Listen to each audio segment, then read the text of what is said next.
जय बोलिए देवाधिदेव खजागढ़ श्री आदिनाथ भगवान की जय जय जय। वर्तमान शासन नायक वर्धमान महावीर स्वामी भगवान की जय जय जय। परम पूज्य श्रवण कुल तिलक प्रातः स्मरणीय संत शिरोमणि आचार्य भगवान श्री विद्यासागर जी महाराज की जय जय जय। परम पूज्य गुणायतन प्रणेता प्रखर वक्ता भावना योग प्रवर्तक शंका समाधान प्रवर्तक गुरुवर श्री प्रमाण सागर जी महाराज की जय जय जय। परम पूज्य मुनिवर श्री संधान सागर जी महाराज की जय जय जय। समस्त मुनि संघ की जय जय जय। शंका समाधान के आज के इस सत्र में आप सभी का हार्दिक अभिनंदन। इससे पूर्व कि हम आज के इस सत्र को प्रारंभ करें, चलते हैं गुरुदेव के चरणों में और करते हैं प्रणिपात इस भाव से कि हमारे जीवन में भी हो सके रत्नत्रय की सुप्रभात। सभी लोग हाथ जोड़ेंगे, मस्तक झुकाएंगे और मेरे साथ बोलेंगे, हे गुरुदेव नमोस्तु नमोस्तु नमोस्तु। बंधुओं, आज का यह सत्र प्रारंभ हो और हम सभी अपनी शंकाओं का समाधान प्राप्त करके निशंक हो सके, उसके लिए चलते हैं पूज्य मुनिवर श्री संधान सागर जी महाराज के चरणों में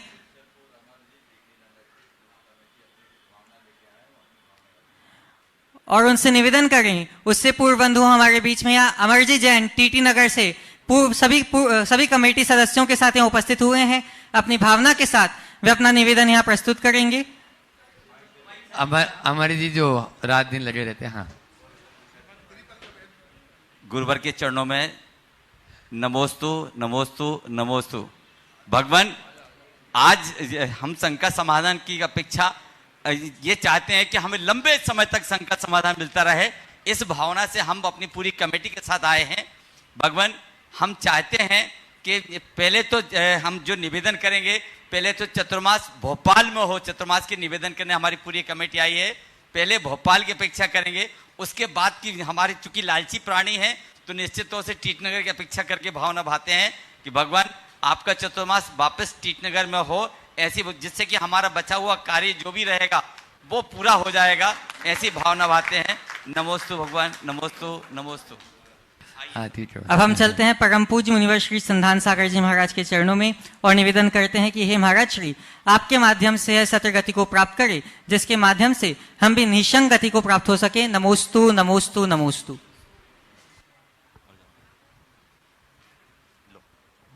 पूज्य महाराज श्री जी चरणों में हम सब नमोस्तु करते हुए आज के इस सत्र को प्रारंभ करते हैं।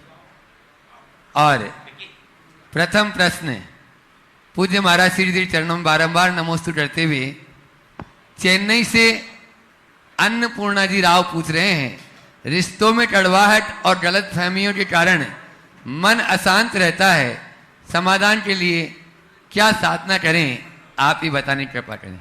रिश्तों में कड़वाहट और गलत फहमियाँ जहाँ रहेगी वहाँ मन तो अशांत होगा। अब आपको चाहिए कि जीवन में सकारात्मकता का रस घोले तो आपकी रिश्तों की कड़वाहट मिटेगी और संवाद बनाए तो गलत फहमियाँ मिटेगी। अशांत मन को शांत करने के लिए हम बाहर से किसी को नहीं बदल सकते, हमें खुद को बदलना होगा। जिन वजहों से रिश्तों में कड़वाहट है, हमें उन वजहों को दूर करना होगा। हमें ये देखना है कि इस कड़वाहट के पीछे मेरी भी कोई भूमिका है या नहीं। यदि मेरी भूमिका है तो मुझे उस भूमिका को समाप्त करना है, बदलना है। और जिनके निमित्त से मन में कड़वाहट है, उनके प्रति हमें थोड़ी सोच को बड़ी बना के देखने की ज़रूरत है। हम अपनी सोच बड़ी बनाएं, उन्हें हम प्रेम भरी दृष्टि से देखने का प्रयास करें। उपेक्षा और तिरस्कार की जगह प्रेम और सम्मान देना शुरू करें। अपनी बोली और व्यवहार में मधुरता लाएं, विनम्रता लाएं, तो रिश्तों में सरसता आएगी। हम सब के प्रति सकारात्मकता अपनाएंगे, सुनिश्चित जीवन में सरसता आएगी। और गलतफहमियाँ पनपती है संवाद की कमी से। हम संवाद बनाएं, सौहार्द बनाएं, सद्भाव रखें, सहयोग की वृत्ति रखें तो न तो रिश्ते बिगड़ेंगे, न गलतफहमियां पनपेगी, जीवन मधुरता की पर्याय बनेगा। पूज्य महाराज श्री जी, मुंबई से प्रिया शर्मा सॉफ्टवेयर डेवलपर्स जो हैं वे पूछ रही हैं, अत्यधिक व्यस्तता के कारण ध्यान और साधना में नियमितता नहीं बन पा रही है, इसे कैसे स्थापित करें? अत्यधिक व्यस्तता के कारण ध्यान साधना में नियमितता नहीं हो रही है। आपने पूछा ऐसे कैसे स्थापित करें, ये तो आपको अपनी प्राथमिकता बनानी है। कितनी भी व्यस्तता हो, आप अगर ध्यान साधना के अभ्यासी हैं तो उसे नियमित करें। इससे आपके काम करने की क्षमता बढ़ेगी और जो काम आप घंटों में करते हैं वो मिनटों में करने में समर्थ हो जाएंगे। इसलिए व्यस्तता का बहाना न बनाएं, अपनी प्राथमिकता में ध्यान साधना को जोड़ें। 24 घंटे में कम से कम एक बार आप 24 मिनट का ध्यान तो करें। उससे आपके मन को जो शांति और स्थिरता प्राप्त होगी, उससे एक अलग आनंद की अनुभूति होगी। आपका परफॉर्मेंस और स्ट्रांग होगा, कार्य क्षमता विकसित होगी और आप अपने कार्यों को बखूबी करने में समर्थ हो सकेंगे। मोहित जी मेहता जो एक छात्र हैं, जयपुर से पूछ रहे हैं, दोस्तों के नकारात्मक प्रभाव से कैसे बचें और स्वयं के आदर्शों पर कैसे टिके रहें, समाधान करने की कृपा करें। देखिए, दोस्तों के नकारात्मक प्रभाव से बचने के लिए पहले हमें दोस्ती की सीमा तय करनी चाहिए।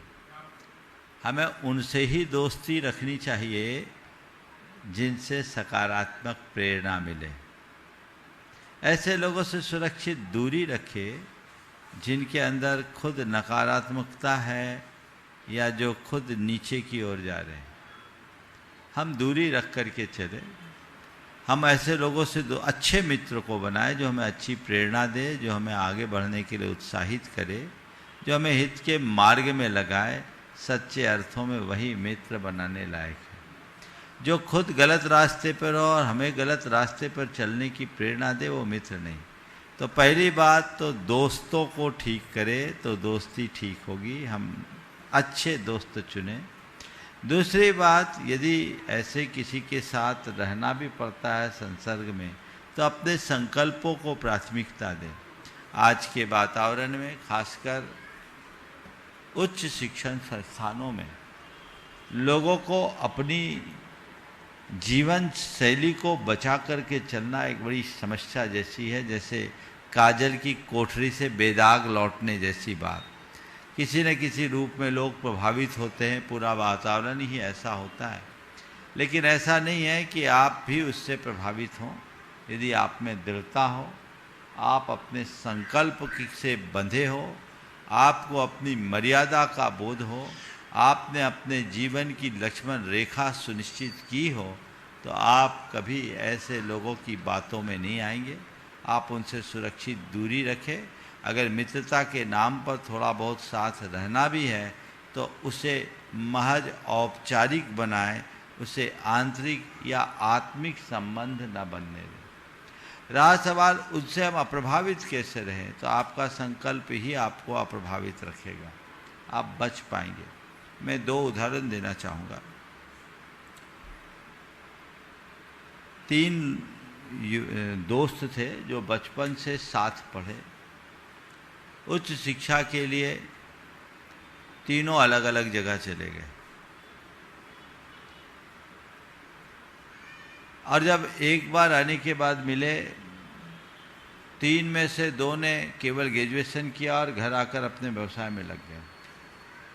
तीसरे ने मास्टर्स किया। लौटा, देखा तो उसके जो दोस्त थे, घर में रह रहे थे, वे सब शराब के आदी हो गए, धूम्रपान करने लगे। मिले, जब अपने दोस्तों को इस रूप में देखा तो उसे बड़ा अटपटा लगा, दुख भी हुआ और क्षोभ भी हुआ। उसने अपने दोस्तों से कहा, देखो भाई, आज तुम लोगों को इस रूप में देखकर हमें बहुत दुख हो रहा है। हम लोगों ने 12वीं तक अपने जीवन में कभी सुपारी नहीं खाई और आज तुम ग्रेजुएट होकर के आए हो और अपने व्यापार धंधे में अच्छे से लग गए। हमें और समझदारी का परिचय देना चाहिए। लेकिन तुम जिस तरह से सिगरेट और शराब की लत की आदी हो गए, इसे देखकर हमें बहुत बुरा लग रहा है। मेरा निवेदन है, या तो तुम इन बुराइयों को छोड़ो या मुझसे दोस्ती छोड़ो। मेरा निवेदन है, या तो तुम इन बुराइयों को छोड़ो या मुझसे दोस्ती छोड़ो। एक पल के लिए सब शॉक्ड रह गए, क्या बोल रहा है, लेकिन वो जो मजबूत था, क्योंकि उसकी बोली में केवल बोली नहीं, उसके चरित्र का भी बल था।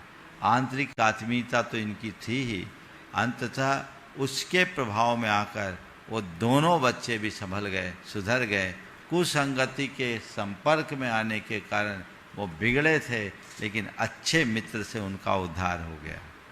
तो मेरा आप सबसे ये प्रसंग सुनाने का प्रयोजन केवल इतना है, यदि ऐसा कोई है तो आप बहें ना, भटके ना, अपनी बात को वजनदारी के साथ रखें और एक सुरक्षित दूरी बना करके चले। हमें उनमें उलझने की कोई ज़रूरत नहीं है। ये एक उदाहरण है। दूसरा उदाहरण मैं आपको कहता हूँ। हम कोलकाता में थे। एक दिन एक लड़की बदहवास सी हालत में मेरे पास आई। उन्होंने कहा, महाराज जी मुझे अब यहाँ नहीं रहना, मैंने आपका और अपने चाचा का विश्वास तोड़ दिया। मैंने कहा क्या बात हो? बोले महाराज जी वो बहुत बोलने की स्थिति में नहीं। बोले मैंने विश्वास तोड़ दिया, मैं यहाँ नहीं रह सकती। ये क्या बात हुई?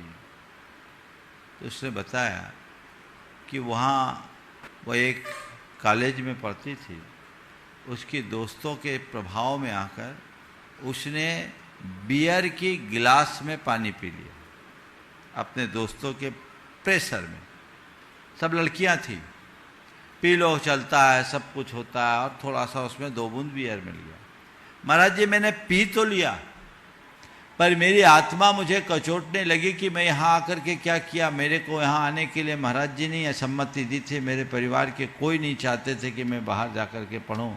महाराज जी से मैं नियम लेकर के आई, वचन दे कर के आई, यहाँ पढ़ने आई, लेकिन मामला बिगड़ गया। महाराज मुझे ऐसी पढ़ाई नहीं चाहिए, मैं वापस जाऊँगी, आप खबर कर दो। संस्कार मजबूत थे, थोड़े से भटकने की संभावना आई, लेकिन उसने अपने आप को बचा लिया। वो लौट के आगे नहीं की, एग्जाम भी नहीं दिया, आज अपने आप में बहुत सुखी हैं। तो ये हम पर निर्भर करता है कि हम किस स्थिति में हैं। अगर आप बहकोगे तो बहकने के 100 रास्ते हैं, और यदि आप में दृढ़ता होगी तो आपको कोई नहीं भटका सकता। मेरे संपर्क में ऐसे बहुत सारे लोग हैं जिन्होंने विदेशों में जाकर के मास्टर्स किया है, लेकिन आज भी उनमें कोई परिवर्तन नहीं, बड़ी स्थिरता के साथ अपने चरित्र बल को मजबूत बना करके जी रहे हैं। और बहुत से ऐसे लोग हैं जो भटक जाते हैं। तो हमें खुद में मजबूती रखनी होगी ताकि आप अपने जीवन में सकारात्मकता को विकसित रख सकें। पूज्य महाराज श्री जी, नागपुर से रवि जी जैन जो एक व्यापारी हैं, वो पूछ रहे हैं, व्यापारिक प्रतिस्पर्धा के कारण क्रोध और तनाव बढ़ रहा है, इसे नियंत्रित करने का कोई सरल उपाय क्या है? व्यापार करो, मन लगा कर करो, पर प्रतिस्पर्धी मनोवृत्ति से मत करो। मेरा व्यापार चले उसके लिए भरपूर प्रयास करो, पर मेरा व्यापार उससे ज़्यादा चले ये दिमाग में मत लाओ। आप अपनी गति को बढ़ाइए, दूसरे की प्रगति को कभी मत देखिए। जब आप दूसरों की प्रगति को देखिएगा, प्रतिस्पर्धा के भाव उत्पन्न होंगे और आप केवल अपनी प्रगति की तरफ ध्यान देंगे, सफलता के शिखर पर पहुंचेंगे। मेरा व्यापार है, मुझे अपनी कुशलता से, नीतिमत्ता से, समझदारी से और जिम्मेदारी से पूरा करना है, वो आप करें। बाकी व्यापार का हाल तो ऐसा है ही, इस तरह के प्रतिस्पर्धी दौर में होगा, लेकिन आप इस मानसिकता के साथ काम करें कि जितना मेरे भाग्य का है वो कोई ले जा नहीं सकता। मैं सही नीति और सही रीति से काम करूंगा तो कभी भूखा नहीं रहूंगा। और हर व्यक्ति को एक सोच रखनी चाहिए, मैं ही सब कमाऊं, ऐसा नहीं, सबका पेट भर जाए ये ऊंची भावना रखो। कोई भूखा ना रहे ये भावना रखो। जैसे मैं कमा रहा हूँ वैसे औरों को भी कमाने का मौका मिले, ये सद्भावना रखो। यदि ऐसी ऊंची भावना मन में आ जाए तो फिर इस तरह की समस्याएं कतई नहीं रहेगी। पूज्य महाराज श्री जी, वाराणसी से हरिश्चंद्र जी पांडे आपके चरणों में नमन करते हुए पूछ रहे हैं, साधना में नियमितता के बावजूद मन में अस्थिरता बनी रहती है, इसे हम कैसे दूर करें? देखिए, नियमितता के बाद भी अगर अस्थिरता बन रही है तो इसकी वजह यह है कि आप नियमित तो हैं पर आपकी निष्ठा कहीं ना कहीं दुर्बल है, आपकी रुचि में कमी है। अपनी रुचि को बढ़ाएं, अपनी निष्ठा को जगाएं, ताकि आपके अंदर का उत्साह बना रहे। अस्थिरता कम होगी, जो काम हम रुचिपूर्वक करते हैं उसमें स्थिरता होती है, और जैसे जैसे हमारी रुचि कम होती है हमारी स्थिरता भी कम होते जाती है। इसलिए अपनी रुचि को प्रगाढ़ बना करके चलें, आपकी रुचि और निष्ठा ही आपको स्थिरता प्रदान करेगी। पूज्य महाराज श्री जी, हीरा जी बढ़ हजारीबाग से पूरे परिवार के साथ में नमोस्तु करते हुए पूछ रही हैं, सुविधाएं हमारे जीवन के लिए दुविधा बन गई है। पहले इतनी सुविधा नहीं थी पर शांति सुख आनंद था। इस यंत्र युग में हमें क्या करना चाहिए? जब खुद को पता चल रहा है कि सुविधाएं दुविधा बन रही है तो सुविधाओं का सीमित उपयोग करना चाहिए। हर सुविधा, जब तक उनका सीमित उपयोग है तब तक सुविधा है, और नियंत्रण खोने के बाद सुविधा ही दुविधा है। तो हमें कोई भी सुविधा का कितना इस्तेमाल करना है ये देखना चाहिए। ये बात सदैव ध्यान रखना। आप जितना टेक्नोलॉजी पर निर्भर होंगे खुद की प्रतिभा उतनी कम होते जाएगी। इसलिए टेक्नोलॉजी पर कम, अपनी खुद की प्रतिभा को निखारने का प्रयास करें। सुविधा के आदी न बने, साधना की तरफ अपनी दृष्टि जगाएं ताकि आप अंदर से मजबूत बन सके। सुविधाओं के होने के उपरांत भी आप सुविधा का प्रयोग न करें, सारी दुविधाएं दूर हो जाएगी। और अब यहाँ के प्रश्न लेते हैं। ज्योति पंकज जी जैन, विद्यासागर संस्थान, वे अपना प्रश्न करें और तैयार रहेंगे। राजेश जी श्वेता, पारस होम्स, नारायण नगर, गुणायतन ट्रस्टी। ओ आ गया।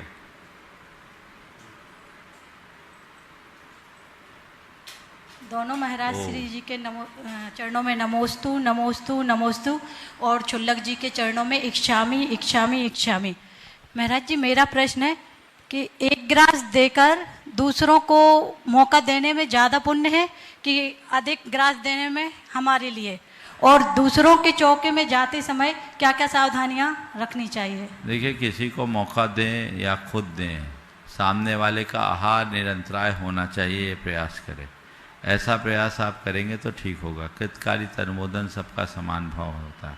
दूसरे के चौके में भी जाएं तो अनुमति पूर्वक दें, और ऐसा ना हो कि व्यवधान आ जाए। नमस्ते महाराज जी। राजेश जी श्वेता जी, पारस होम, नारायण नगर, इसी तरफ यहीं पे श्वेता जी जहाँ पे हैं, हाँ यहाँ खड़े हो जाए। और उसके बाद में तैयार रहेंगे Mahavir ji, Siddharth lake city, Gunayatan trustee. नमोस्तु गुरुवर, नमोस्तु गुरुवर, इच्छामी इच्छामी। महाराज श्री, आपका प्रवचन अंधविश्वास पे सुना था, तब से एक मन में बात आ रही है कि मैं कोई भी काम करता हूं तो भगवान का नाम लेके ही स्टार्ट करता हूं दिन भर। तो क्या वो भी अंधविश्वास में आएगा कि भगवान से उम्मीद कर रहा हूं कि मेरा काम अच्छा हो जाए? भगवान का नाम लेना अंधविश्वास नहीं है, पर भगवान का नाम लेकर गलत काम करना अंधविश्वास। हमने सुना है चोर डकैत भी डाका डालने के पहले मंदिर जाते थे। तो भैया, भगवान का नाम लो तो भगवान जैसा काम करो, समझ गए? इसलिए कोई भी काम करो, अच्छी बात है, हर काम में भगवान का नाम लेना बुरा नहीं है, लेकिन भगवान का नाम लेने वाले का काम भगवान के नाम लेने लायक होना चाहिए। इस बात को कभी ना भूलें, ठीक है? नमोस्तु। महावीर जी सिंगई, सिद्धार्थ लेक सिटी,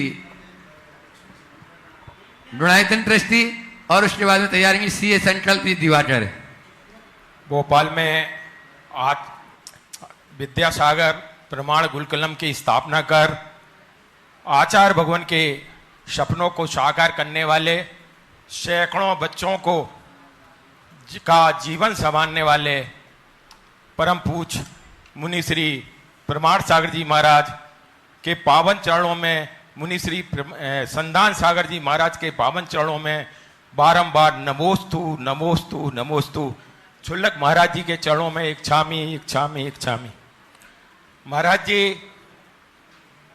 डाकिया वापस ले आया चिट्ठी मेरी, डाकिया वापस ले आया चिट्ठी मेरी, बोला पता तो सही है आदमी बदल गए। पता तो सही है आदमी बदल गए। हाँ। आज के परिप्रेक्ष्य में महाराज जी आप अपने शब्दों में। डाकिया वापस ले आया मेरी चिट्ठी, बोला पता तो सही है आदमी बदल गए। ये एक बहुत गहरा संदेश। लोग आज बाहर से तो ठीक दिखते हैं, भीतर से बिल्कुल बदल गए। पल पल का पता नहीं, अंदर उसके क्या है कोई नहीं कह सकते। आदमी गिरगिट से ऐसा रंग बदल देता है, और गिरगिट को रंग बदलने में तो फिर भी थोड़ा वक्त लगता है, लेकिन आदमी कब रंग बदले कोई पता नहीं। इसलिए हमें इस पर बहुत गंभीरता से विचार करना चाहिए और इस पंक्ति पर मंथन करना चाहिए। नमोस्तु महाराज जी, नमोस्तु महाराज जी। सीए संकल्प दिवाकर अवधपुरी, और उसके बाद में तैयार रहेंगे आज अपने बीच में टीटी नगर के यहाँ पूरे कर्मठ कार्यकर्ता, और वो भी चातुर्मास्य निवेदन लेकर आए हैं। एक प्रश्न या दो प्रश्न उनको दिए जाते हैं अपनी ओर से अमर जी के नेतृत्व में। दोनों महाराज जी के चरणों में नमोस्तु नमोस्तु नमोस्तु। छुल्लक जी के चरणों में इच्छामी इच्छामी। महाराज श्री, आज ही मैं ऑफिस में एक क्वेश्चन मेरे मन में आया कि महाराज श्री, जैसा कि मेरा नाम है, संकल्प तो करना चाहते हैं बहुत, लेकिन संकल्प और विकल्प दोनों शब्द एक दूसरे के रेप्लिका हैं। तो जब भी हम कोई संकल्प करने चाहते हैं तो बहुत सारे विकल्प आ जाते हैं, और विकल्प ऐसे आते हैं कि संकल्प पीछे छूट जाता है।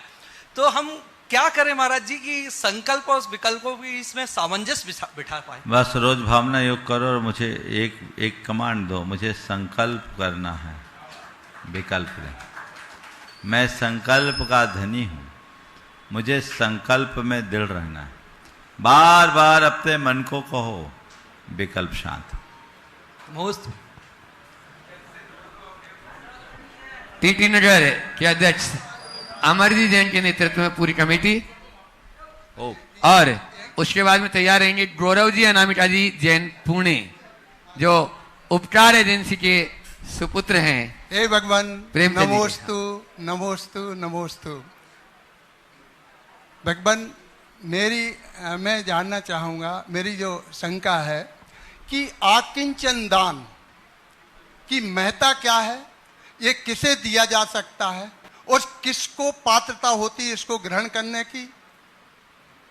पहले शब्द सुधारो, अकिंचन दान कहाँ सुन लिया? किमिच्छिक दान बोलो। किमिच्छिक दान, हाँ किमिच्छिक। तो किमिच्छिक और अकिंचन दोनों शब्दों में बड़ा है। किमिच्छिक दान का मतलब है जिसको जो चाहिए ले जाओ, इसको बोलते किम इच्छिक।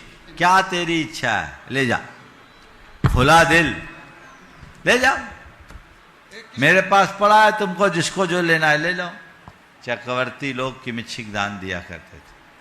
आज भी जो भावना से चक्रवर्ती किमिच्छिक दान दे सकता है।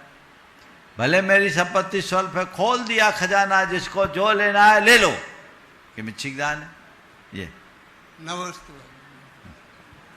हाँ हाँ, गौरव जी अनामिका जी पुणे से अपने बीच में, जो प्रेमचंद जी उपकार एजेंसी सागर के सुपुत्र हैं, वे अपना प्रश्न करें, और उसके बाद में तैयार रहेंगे बाल ब्रह्मचारी संजय भैया जी मुरैना। नमस्ते महाराज जी, नमस्ते महाराज जी। सारे परिवार, सौरभ भैया, नीरज, मम्मी, सबकी तरफ से बहुत बहुत नमस्ते महाराज जी। महाराज जी, मेरा प्रश्न था कि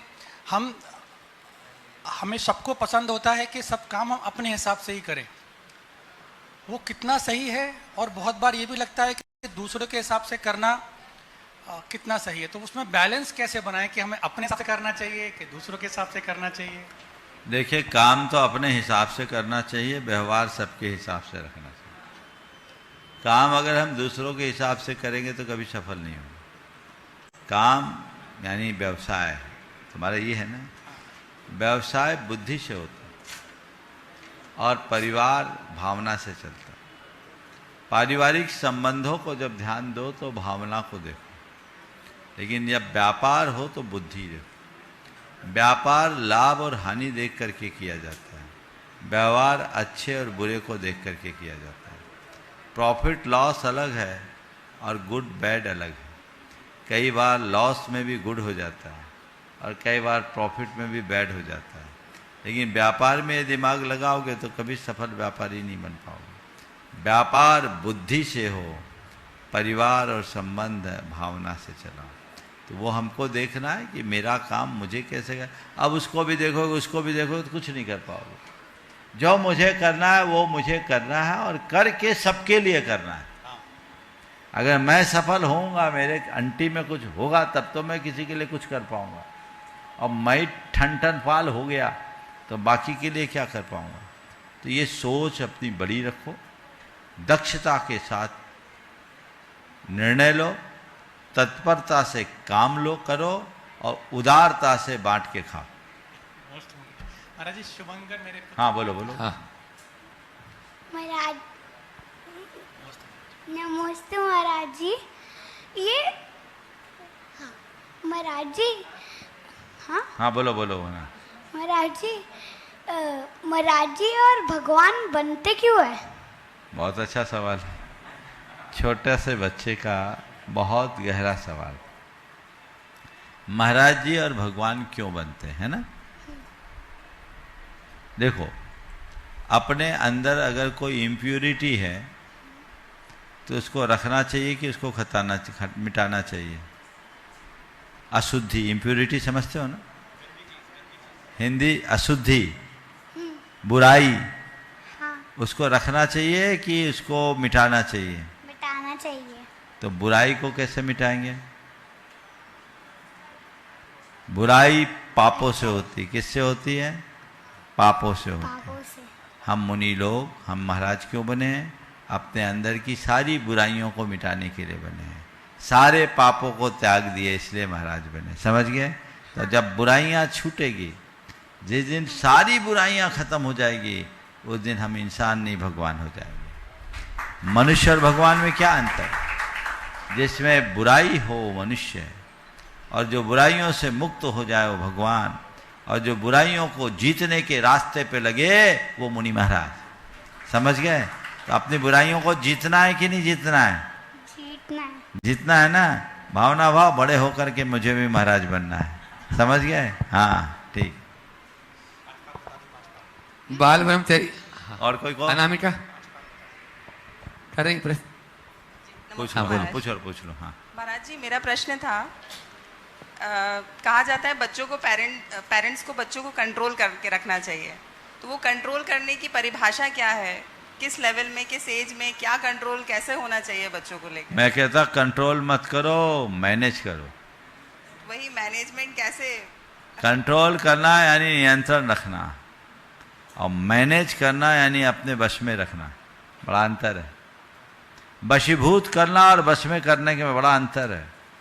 बच्चों को अपने प्यार, अपने दुलार, अपने व्यवहार, अपने आचरण और आदर्श से इतने प्रभावित कर लो कि बच्चे तुम्हारी आंख की पलक के विरुद्ध न जाए। ये संस्कार दो, ये मैनेजमेंट है। बच्चे तुम्हारे वशीभूत हो जाए, बच्चों को लगे कि मेरी माँ से अच्छी कोई स्त्री नहीं और मेरे पिता से अच्छा कोई मनुष्य नहीं। बहुत कम भाग्यशाली लोग हैं जो ऐसा गौरव पाते हैं। ज़्यादातर बच्चे अपने माँ बाप से अंदर से खिन्न रहते हैं, तो वो फिर संभलते नहीं। आप उनको नियंत्रित करने की कोशिश करते हैं, जब तक छोटे रहते तब तक दबे रहते हैं, बाद में सीधा विद्रोह प्रकट होता है। तो वो चीज़ें हमें सोचना चाहिए।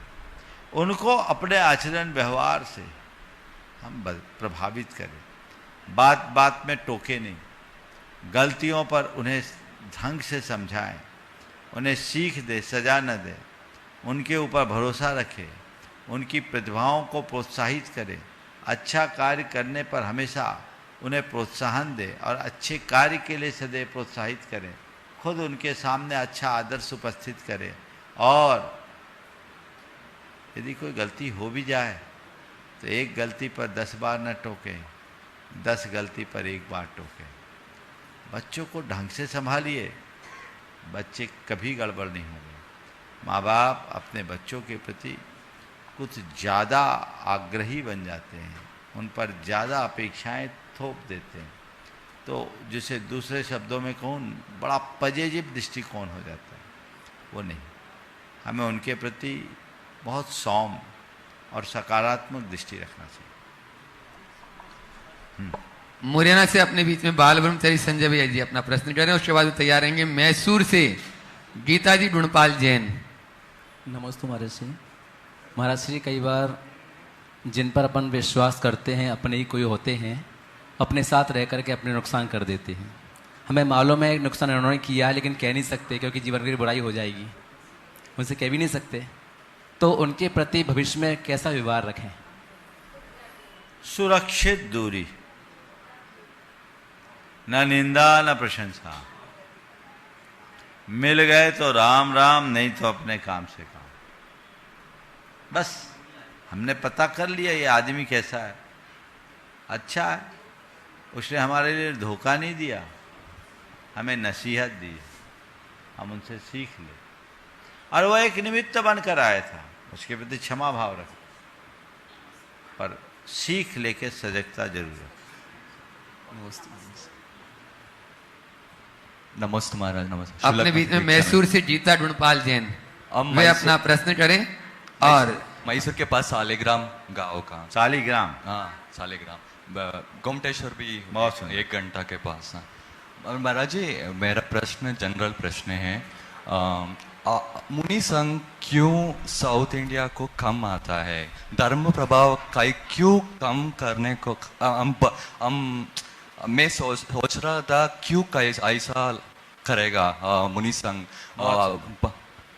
आते तो गोमटेश्वर दर्शन कर जाएगा, धर्म प्रभाव नहीं करेगा, रुक से धर्म प्रभाव नहीं करेगा, क्यों ऐसा करेगा महाराज जी? इन्होंने दक्षिण भारतीय होने के बाद भी जिस तरह से हिंदी बोली है, एक बार इनका जोरदार अभिनंदन करें। ये बात आपकी पीड़ा स्वाभाविक है कि दक्षिण भारत में जैन मुनियों का उतना विचरण नहीं दिखता, हालांकि दक्षिण भारत के मुनियों की संख्या बहुत है और गुरुदेव का योग नहीं बना जबकि वो दक्षिण से ही उत्तर आए। कहीं ना कहीं कोई पुण्य कमज़ोर पड़ रहा है, समझ गए? आप सबको अपना पुण्य गाढ़ा बनाना चाहिए ताकि साधु संत उधर आए तो ठहरे। एक कारण मुझे ये दिखता है कि वर्तमान में जितने भी मुनि हैं वो मुख्य रूप से हिंदी भाषी है। दक्षिण भारत में उधर की भाषा और व्यवहार आदि की कुछ बेरियस दिखते होंगे, इसलिए फिर उधर जाते हैं तो जल्दी इधर लौटने का मन हो जाता है। चर्या के निर्वाह में भी थोड़ी सी असुविधाएं होती हैं, लेकिन ऐसा नहीं है कि इनका समाधान ना हो। बहुत सारे साधुगण वर्षों से दक्षिण भारत में, दक्षिण का इलाका भी बहुत विस्तृत है और वहाँ पर्याप्त संख्या में समाज है। आप लोग भावना भानी चाहिए और गुरुजनों से बार बार निवेदन करके वहाँ पहुँचने का अनुरोध करना चाहिए। एक निवेदन है, सभी बैरियर ब्रेक करे को आप आइए, धर्म प्रभाव कर रही है, भावना शुद्ध कर रही है महाराज, निवेदन है। नमस्ते महाराज। मेरा प्रश्न चरण स्पर्श कोटि कोटि नमन है। नमोस्तु महाराज जी, नमोस्तु। चरण स्पर्श कोटि कोटि इच्छामी है, इच्छामी महाराज जी, इच्छामी इच्छामी। महाराज जी, मेरा प्रश्न है, पहले जन्म से निगति कर्म तो बंद होते तो ये वो जीव को अगली जन्म में निगति कर्म निकालने के लिए निगति कर्म बंद होते तो ज़्यादा मार्ग नहीं, ऐसी बोलते लोग, लेकिन तो निगति कर्म निकालने के लिए धर्म में मार्ग पूर्ण निकलने के लिए मार्ग नहीं है नहीं है? ये प्रश्न है।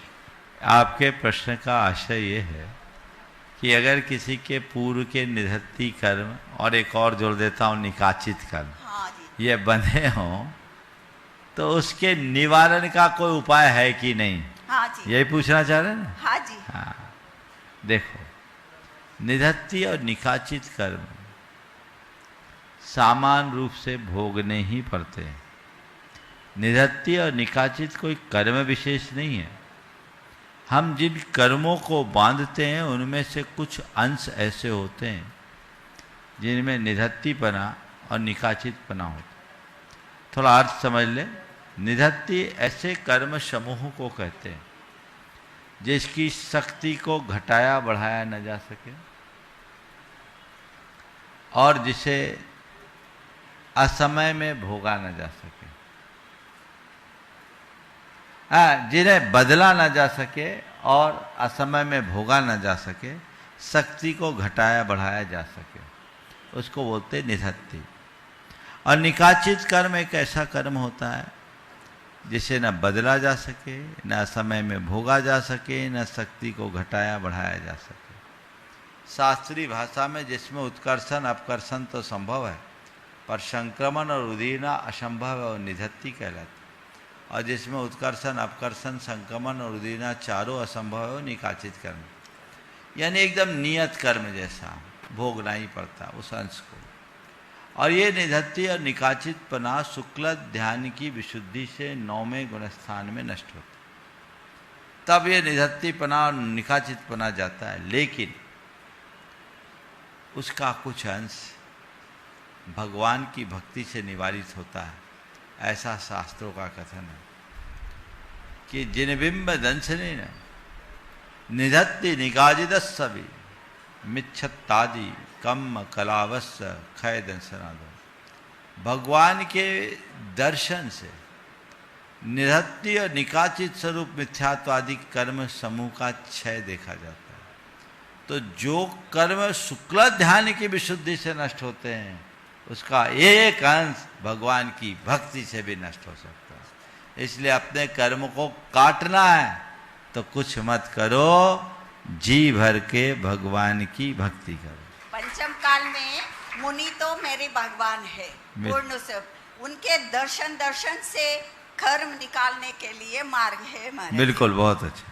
अच्छा, शबरी ऐसी करते हैं ना, भगवान को आने के लिए पूछते हैं ना, इसलिए दक्षिण के लिए आप आइए।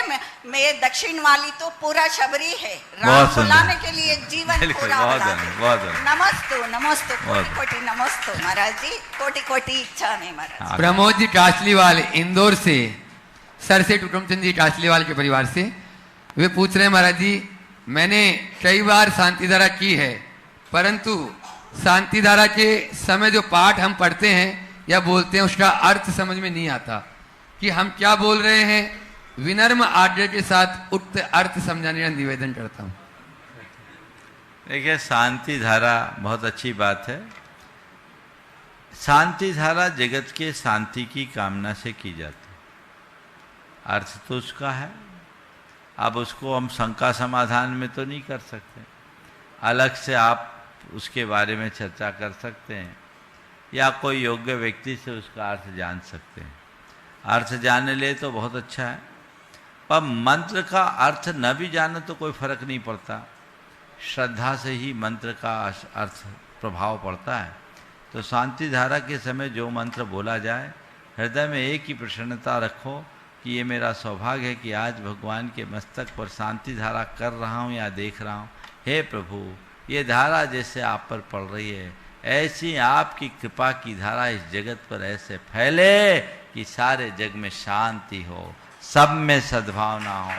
सर्व शांतिर्भवतु, सर्व शांतिर्भवतु, ये प्रार्थना भगवान के सामने कर लो। भगवान सब में शांति हो, सब में शांति हो, सब में शांति हो। बार बार ऐसी प्रार्थना करो, ये प्रार्थना से ही तुम्हें शांति मिल जाएगी। अर्थ मत जानो तो भी कोई फर्क नहीं पड़ेगा। और एक बात और बता रहा हूं, भक्ति में दिमाग मत लगाना, नहीं भक्ति नहीं हो पाएगी। भक्ति तो भावों से भर करो, वहां दिमाग लगाने लगोगे स्वाध्याय हो जाएगा। हम कर रहे शांति की कामना और तुम लगा रहे हो अलग दिमाग, तो ये ठीक नहीं। इसलिए वहां दिमाग नहीं लगाना, भावना बहुत रोम रोम से ऐसी भावना भाव कि सारे जगत में शांति हो। बार बार मैं जब बोलता हूँ, आप लोग बोलते हैं ना सर्व शांतिर्भवतु, सर्व शांतिर्भवतु, सबकी शांति हो, सबकी शांति हो। भगवान हम आपसे कुछ नहीं चाहते, सब में शांति हो। कितनी उत्तम भावना है, इसमें अर्थ जानने की जरूरत है क्या? इतना ही कर लोगे तो बेड़ा पार हो जाएगा। कवि धन्य कुमारी जैन पटेरा दमोह से पूछ रहे हैं, जब कोई व्यक्ति हमारे साथ बुरा व्यवहार करता है तो लोग कहते हैं ये पूर्व जन्म का बैर भाव है। क्या गुरुदेव इस पंचम काल में पूर्व जन्म के बैर भाव ही बंजाए जाते हैं? क्या नया खाता नहीं खुलता? देखिए, इसमें थोड़ा अनेकांत का प्रयोग करो। अगर आपके साथ कोई बुरा व्यवहार कर रहा है, आपके प्रति कोई बुरा व्यवहार कर रहा है, तो आप ये सोच सकते हैं कि भैया मेरा पुराना अकाउंट सेटल हो रहा है, ठीक है। लेकिन आप किसी के साथ बुरा भाव व्यवहार करो तो ये मत सोच लो कि पुराना हिसाब मैं चुका रहा हूं। अपने मन के समाधान के लिए भावना भाना अच्छी बात है, लेकिन ऐसा कुछ नहीं है कि सब कुछ पूर्व जन्म से ही होता है। निमित्त नैमित्तिक संबंध है, संसर्गवश भी होता है, समझ गए। हम जैसे लोगों के बीच में रहेंगे उन्हीं से हमारी खटपट होगी, उन्हीं से सारी चीजें होगी। एक बार किसी ने कहा महाराज विवाद तो सब ऊपर से तय होके आते हैं, हमने कहा तलाक भी तय होके आते होंगे। तो हमारे जीवन में जो संयोग है वो पुराने संस्कारों से भी प्रेरित होते हैं, वर्तमान के निमित्तों से भी होते हैं। जब जैसा निमित्त बन जाए तदनुरूप सारे कार्य हो जाते हैं। इसलिए हर घटना और हर प्रसंग को पूर्व जन्म से जोड़ना ठीक नहीं। अगले प्रश्नकर्ता को बाद में बुलाएंगे, पहले अपन चलते हैं मंच पर। ज्येष्ठ क्षुल्लक संघ के आदर सागर जी महाराज, वे अपनी संख्या के माध्यम से आप सबको लाभान्वित कर रहे हैं। नमोस्तु भगवान। महाराज जी, सप्त व्यसन को नरक का एजेंट कहा गया है। वर्तमान काल में देख रहे हैं कि ये सप्त व्यसन लोगों के दिल में व्यसन नहीं फैशन बनता जा रहा है। इसकी ओर लोगों का रुझान बढ़ता जा रहा है, वो समझ नहीं पा रहे कि इसका दुष्परिणाम क्या होगा। तो आपसे निवेदन करते हैं इसके बारे में कुछ मार्गदर्शन दें। नमस्ते। बहुत अच्छा प्रसंग महाराज जी ने उठाया। व्यसन जो हमारा अधपतन करा, व्यसन अर्थात एक ऐसी लत या प्रवृत्ति जो न करते बने न छोड़ते बने, ये कुव्यसन है जो नरक का मूल है, आधार है। हमें व्यसनों से बचने का प्रयास करना चाहिए। पुराने समय में लोगों को बचपन में ही संकल्पबद्ध करा दिया जाता था और लोग उस तरह से व्यसनों से दूर रहते थे। आज इस तरह की कोई प्रतिबद्धता दिखती नहीं और वर्तमान का वातावरण भी कुछ ऐसा है जहाँ सब तरफ व्यसनों को प्रोत्साहन मिलने लगा। उन्हें देखकर आज की पीढ़ी में भटकाव आता है और लोग किसी न किसी रूप में व्यसनों के शिकार हो जाते हैं। तो सबसे पहले कुव्यसन हम पर हावी न हो, उसके लिए हमें कुछ बातों पर ध्यान देना चाहिए। और फिर दूसरी बात, अगर कोई व्यसन के शिकार हो गए तो उसके सुधार के लिए प्रयास करना चाहिए। हम पर कुव्यसन हावी न हो उसके लिए 4 काम करें। कुसंगति से बचें, पहली बात। हम पर कोई कुव्यसन हावी न हो तो हम ऐसे लोगों की संगति से बचे जो व्यसनी हो, जिनमें बुराइयां हैं। आप जैसे लोगों के साथ रहेंगे आपका जीवन वैसा बन जाएगा। इसलिए आपको चाहिए कि ऐसे लोगों की संगति से अपने आप को बचाइए। दूसरी बात, स्वयं को संकल्प की सीमा से बांधे, प्रतिज्ञा पूर्वक व्यसनों का त्याग करें। प्रतिज्ञा पूर्वक व्यसनों का त्याग करेंगे तो व्यसन आप पर कभी हावी नहीं होंगे, दृढ़ता आएगी। तीसरी बात, ऐसे महापुरुषों के चरित्र को पढ़ें जिन्होंने व्यसन मुक्त जीवन के बल पर अपने जीवन को ऊंचाइयों तक पहुंचाया है। उसको आप पढ़ने की कोशिश करें, बार बार उसका स्वाध्याय करें और स्वाध्याय करके आपको प्रेरणा मिलती है।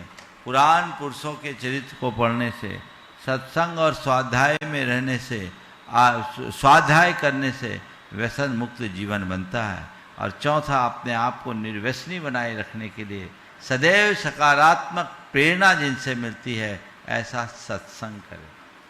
सत्संग से सत्संकल्प पुष्ट होता है, जीवन की दिशा बदलती है, आप निर्व्यसनी जीवन जीने में समर्थ हो सकेंगे। अब कोई व्यसन का शिकार हो गया तो हमें चाहिए उस व्यक्ति की चेतना को हम जगाएं, उसके अंदर व्यसनों के दुष्परिणाम का बोध हो, वो अपनी आत्मा के महत्ता को जाने, जीवन की वास्तविकता को पहचाने और फिर वह व्यक्ति अंदर से दृढ़ संकल्प ले और लिए हुए संकल्पों के पालन में हर पल सजग रहे, संकल्प के साथ सजगता रखे और गुरु चरणों में अपने सारे व्यसनों को समर्पित कर दे तो उनके जीवन में बड़ा बदलाव घटित हो सकता है और वह उनसे बच सकता है। आप एक और पूछ सकते हैं। महाराज जी, आपने इतना अच्छा मार्गदर्शन दिया उन व्यक्तियों को जो सप्त व्यसन में लगे थे। अब मैं निवेदन करता हूँ इसके बाद वो क्या करे। अष्टमूल गुण का पालन का नंबर आता है तो निवेदन करते हैं इस विषय में कुछ बताने की कृपा। मैं तो ये कहूँगा अष्टमूल गुण पालन करने का संकल्प पहले ही ले लो तो व्यसन आएंगे नहीं। मद्य मांस मधु का त्याग, पंचदंबर फलों का त्याग, मूल व्यसन तो इसी में आते हैं। 7 व्यसनों में आजकल परिस्थिति सेवन भी बहुत तेजी से बढ़ रहा है। वो जो उन्मुक्त यौनाचार है, यौन सदाचार की जिस तरीके से उपेक्षा होने लगी है वो बहुत गंभीर, और इसके कारण बहुत सारी विकृतियां समाज में आ गई। अब तो ऐसी बुरी स्थिति है कि संबंधों की पवित्रता संदिग्ध हो गई। हमें इसमें अपने जीवन की सीमा रेखा का बोध रखना चाहिए और लोगों को उसी दिशा में आगे बढ़ना चाहिए। बचपन से ही संकल्प रखना चाहिए और वह संकल्प अत्यंत दृढ़ और मजबूत होना चाहिए। माइक स्वरूप सागर जी, सुलभ स्वरूप सागर जी तक पहुंचाए, तब तक मैं आवाज दे रहा हूं। प्रामाणिक बहुमंडल अवधपुरी की उन उत्साही बहुओं को दीपा जी पंचरत्न, नेहा जी जैन, निकिता जैन, ज्योति जैन, प्रियंका जैन और भी जो यहाँ के बहुमंडल के जो सदस्य हैं वे 8 प्रश्न अपनी ओर से कर लें जल्दी से। माइक वहां तक पहुंचाए।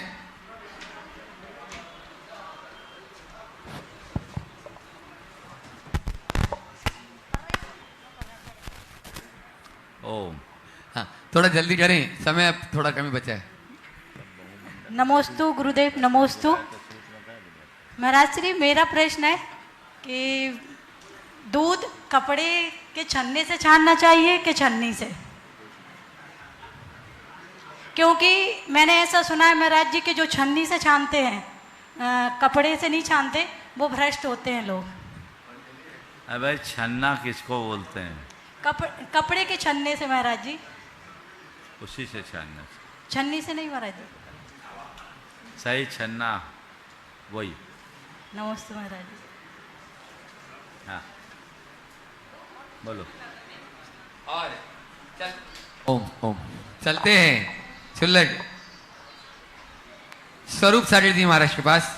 वे भी अपनी शंका के माध्यम से आप सबको लाभान्वित कर रहे हैं। वे अपनी शंका से लाभान्वित करें उससे पहले सूचना दे दूं, बंधुओं, पूज्य महाराज श्री द्वारा अक्षर पर 20 दिन तक लगातार जो प्रवचन हुए, नकारात्मकता का हल भावना योग, अभी वही प्रवचन श्रृंखला अनवरत चलेगी क्योंकि ऐसे हद तक पहुंचना है। और अक्षर पर प्रवचन श्रृंखला शुरू हो चुकी है। आज दूसरे दिन बहुत ही सुंदर आलस्य हमारा कैसे दूर हो, सटीक प्रवचन हम सबको हमारे भीतर के उस आलस्य को बढ़ाने में बहुत मदद करेगा। इसी प्रकार से आगामी अभी ये प्रवचन श्रृंखला अक्षर पर रहेगी। ठीक 8:30 बजे आप अपने टेलीविजन के सामने या यहाँ पर प्रत्यक्ष रूप से उपस्थित होकर उसका अवश्य लाभ लें, जिसके माध्यम से हम भावना योग के माध्यम से किस प्रकार से हमारी ये नकारात्मकता दूर हो सकती है और हम सकारात्मकता को अपने जीवन में लाकर घर, परिवार, समाज को और राष्ट्र को स्वर्ग जैसा बना सकते हैं। निश्चित यह गुरुवाणी से ही संभव है। आप इसका लाभ लें। और अब चलते हैं स्वरूप सागर जी महाराज के पास। वे अपनी वाणी के माध्यम से, शंका के माध्यम से आप सबको लाभान्वित कर रहे हैं। मुनिद्वय के चरणों में बारंबार नमोस्तु। महाराज, हाल ही में खबर मिली कि एक मेडिकल का छात्र एम्स भोपाल में पढ़ता था। उसके पिछले साल नीट में 720 में से 710 नंबर आए थे और उसने अपने सुसाइड नोट में लिखा कि पढ़ाई के बोझ के कारण मैं ये आत्महत्या कर रहा हूँ। तो महर्षि जी, इतने मेधावी बच्चे जो इतना अच्छा परफॉर्मेंस देते हैं और जब वो कंपटीशन फेस करते हैं और इस तरह की स्थितियां फेस करते हैं तो वो उसको नहीं झेल पाते हैं, इसके लिए क्या प्रयास करने चाहिए? ये बहुत ही दुखद, गंभीर और चिंतनीय विषय ऐसा आए दिन होता है। हमें इसके कारणों की गहराई में जाना चाहिए। मेरे देखे इसके 4 कारण। सबसे पहली बात, अतिरिक्त अपेक्षा का दबाव। दूसरी बात, प्रतिस्पर्धी वातावरण। तीसरी बात, सहन शक्ति का अभाव। और चौथी बात, भावनात्मक दुर्बलताएं। ये चारों चीज़ें ऐसी है जिनके कारण लोग इस तरह के कृत्यों से, माने इस तरह के कृत्य कर बैठते हैं। ज़रूरत से ज़्यादा अपेक्षाएं अच्छी बात नहीं हो। हम किसी भी प्रतियोगी परीक्षा में जाएं, प्रयास पूरा करें, पर इतना प्रेशर क्रिएट ना करें कि मुझे इसके अलावा और कुछ है ही नहीं।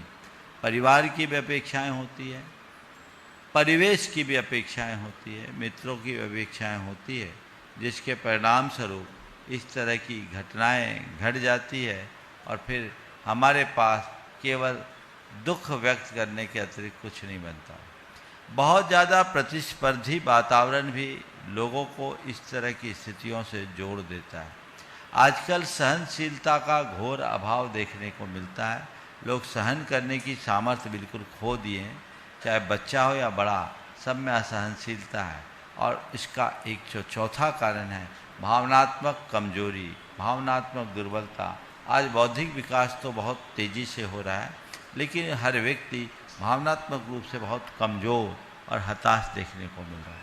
तो हमें चाहिए कि हम आज की पीढ़ी को बौद्धिकता के साथ भावनात्मक रूप से सुदृढ़ करें, उन्हें मजबूत बनाएं, ऐसा बनाएं कि वह फौलादी बन सके, जीवन में आने वाले उतार चढ़ाव को झेल सके और केवल एक किसी प्रतियोगी परीक्षा में पास होने को ही अपना कैरियर ना माने, अपने जीवन को समर्थ बनाने में सक्षम हो, सहनशीलता का विकास हो। अगर इन सब के समाधान के लिए नियमित भावना योग कराया जाए तो बहुत बड़ा बदलाव आ सकता है। इससे बच्चे न केवल इस तरह की दुर्बलताओं से बचेंगे, इस तरह की दुर्घटनाएं टलेगी, अपितु बच्चे अपना और अच्छा परफॉर्मेंस भी दे पाएंगे, वो और अच्छे परिणाम भी दे पाएंगे, उनके अंदर स्थिरता होगी। हमें आध्यात्मिक पक्ष को सुदृढ़ करना चाहिए ताकि हम भावनात्मक रूप से भी मजबूती के साथ आगे आ सके और अपने जीवन को बेहतर बना सकें। समय आप सबका हो गया, यहीं पर विराम।